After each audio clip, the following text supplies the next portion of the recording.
So I get the unique opportunity to lead something called the Ex Nihilo Collective, and we use spoken word poetry to share the story and the beauty and power of Jesus Christ. And so I've invited my friend Deanne to come up with me and share a piece that we wrote specifically for tonight. I pray that it gives you a unique vantage point of the work that CLI does. Could we thank Deanne for coming?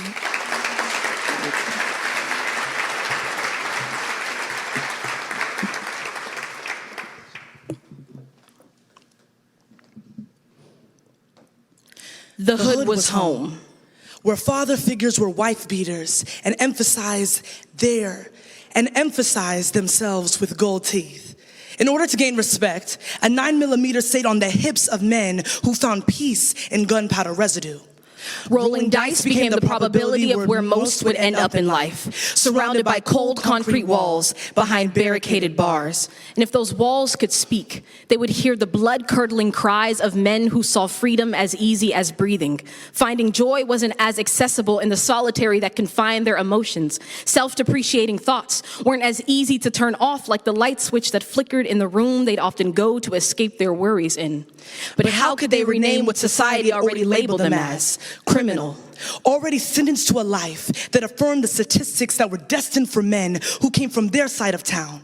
The street lights couldn't stay on long enough to remind them that the night was never meant for men like themselves. Yet they found solace in neighbors who they thought were their kin.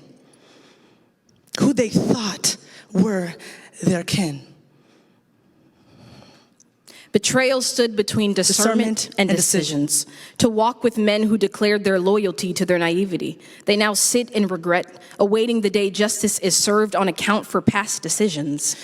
In a world where they were told that in order to be somebody, they had to prove themselves. Lies from parents. Lies from teachers. Lies from law enforcement. Lies from leaders. Finding identities in the neighborhoods they lived in because of the lack of examples displayed. And as a result, the consequences felt warranted for the bad hand life dealt. Forced to perform commands like robots programmed to perform on repeat. Forced to perform commands like robots programmed to perform on repeat. Inmate, sit up straight. Inmate, speak when spoken to. Inmate, don't talk to me, boy. Inmate, you ain't nothing. And you won't ever be nothing. Their identities were stripped like prostitutes on poles, positioned to wear shame like the gold they once wore. Torment followed each man to his cell, giving new names. The verbal abuse hurled by officers became the identities claimed.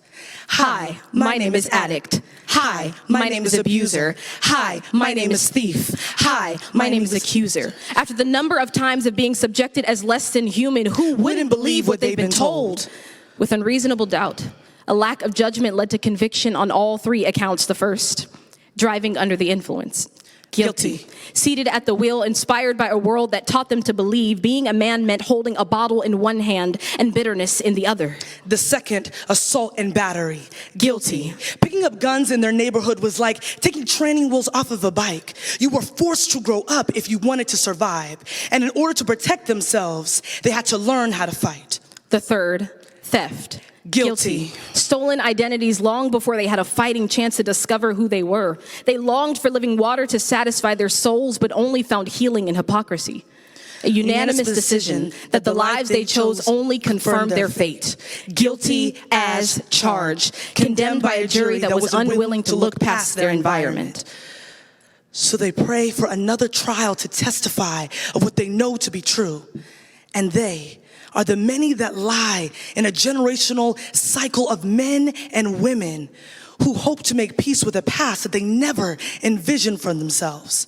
And how many times has the enemy condemned us because of how we were raised, the lies we adopted, the friends we made? We were all worthy of treason.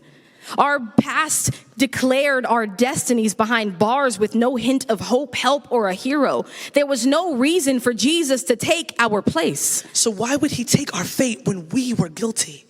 Adopt names that were never his. Lay in the beds that we made for ourselves.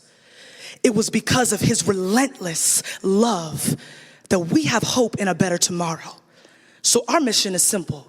We must all come together as one body to set the captives free. The hood was always home, but hope beckons for freedom beyond these bars.